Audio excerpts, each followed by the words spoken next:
Joining us right now is Rashmy Chatterjee. She is the Chief Marketing Officer for IBM North America. Rashmy, the IBM brand has gone through tremendous transition in the last few decades. Talk to us a little bit about what these transitions have been like and how your role in marketing has changed over the years.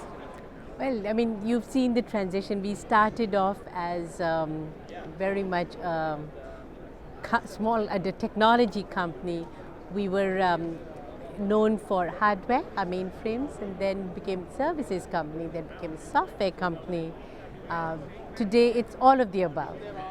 So today, we define ourselves as in a company that's in cognitive solutions and cloud platforms.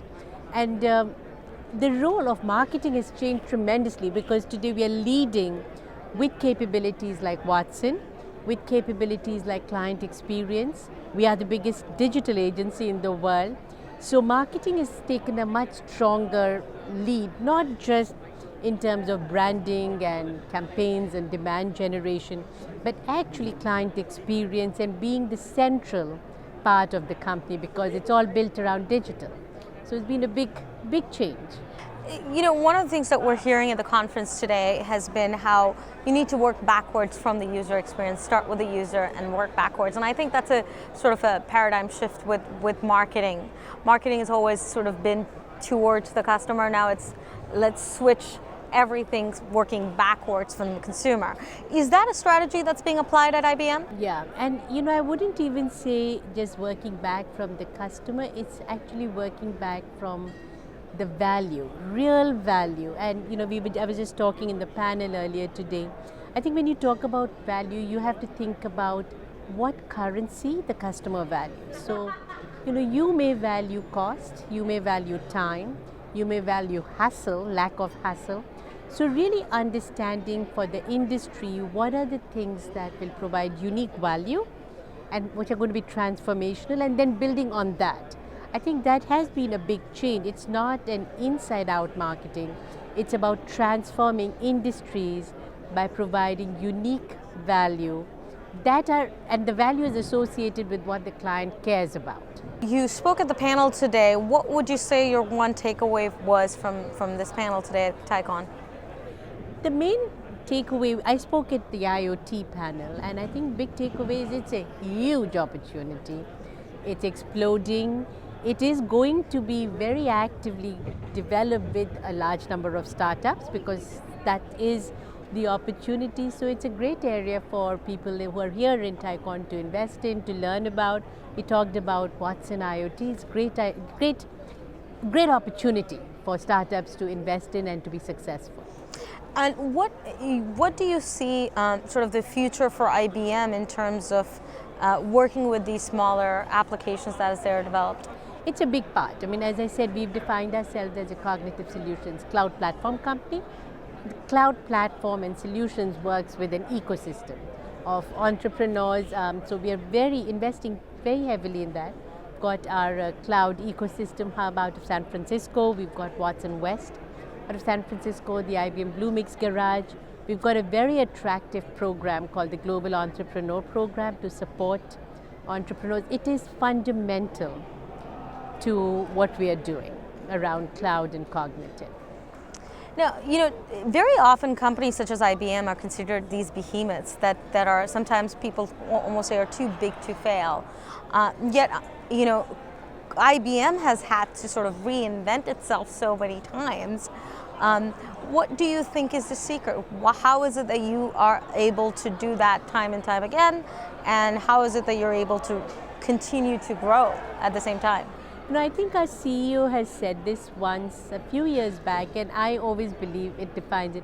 It's like change is the only constant. The reality is that, you know, we've always anchored ourselves around our clients, and what the clients need changes. So today, every bank, every retailer is really looking at digital. You know, how do they transform themselves digitally? Born on the web companies are looking to how do they use their digital capabilities to scale. So if you stay focused on the client, then you sort of understand that change is your only guarantee that's going to be there. And that forces you to change very quickly. forces you to change. So I guess being adaptable is the secret, I guess? Being adaptable, being agile, being very agile, speed and flexibility, not being very rigid, not being over-defined by ways of thinking, really thinking of how do I get together the right people, work quickly on solutions, move on. Now, in terms of the cloud space right now, the largest player is Amazon. And where is the Amazon-IBM relationship, if there is any at all, or do you plan to compete in that space? Well, our strategy is very different, and actually we are a bigger cloud business than Amazon today.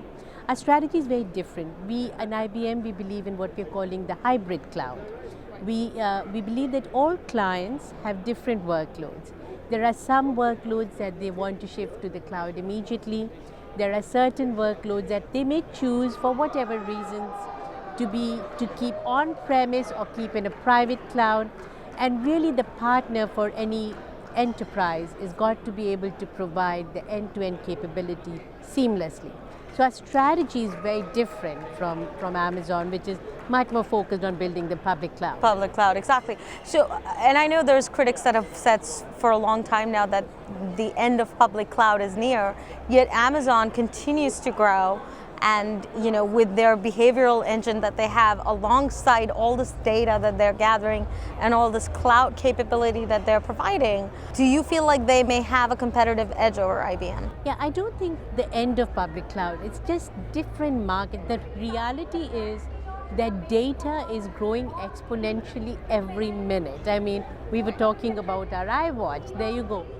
That data is going to get used, it's going to be stored somewhere, and different people may choose to want to store it in different. I mean, you may choose to keep a book in your safe locker at home. Somebody may choose to keep the book outside. So, it's different strategies. But I don't think the data is growing, the need for using that data, the need for sharing data across applications, across the ecosystem is going to continue to grow. So I think there's a lot of room, opportunity for cloud to grow in all forms. In terms of enterprise clients, which is primarily your business, are you dealing with, more, I guess, clients coming to you with the need for a hybrid cloud? Yeah, it's across all sectors. I mean, definitely federal, banking, these are important, retail, transportation, so across all sectors. So security is, I guess, is that the primary concern driving the need for a hybrid cloud, or is it something else as well? Security, lots of other, I think it's legacy, where they have a lot of the applications investments already done. It's also not just security, but control. And very often it's government regulations. Right. Governments are deciding that, look, you've got to, your data's got to be stored in a particular way. So it's a mix of multiple factors that decides whether a particular workload is more suitable for, a public cloud versus private cloud, or working within the hybrid cloud. Well, fantastic. I think this has been quite an exciting chat. Thank you so much for stopping by.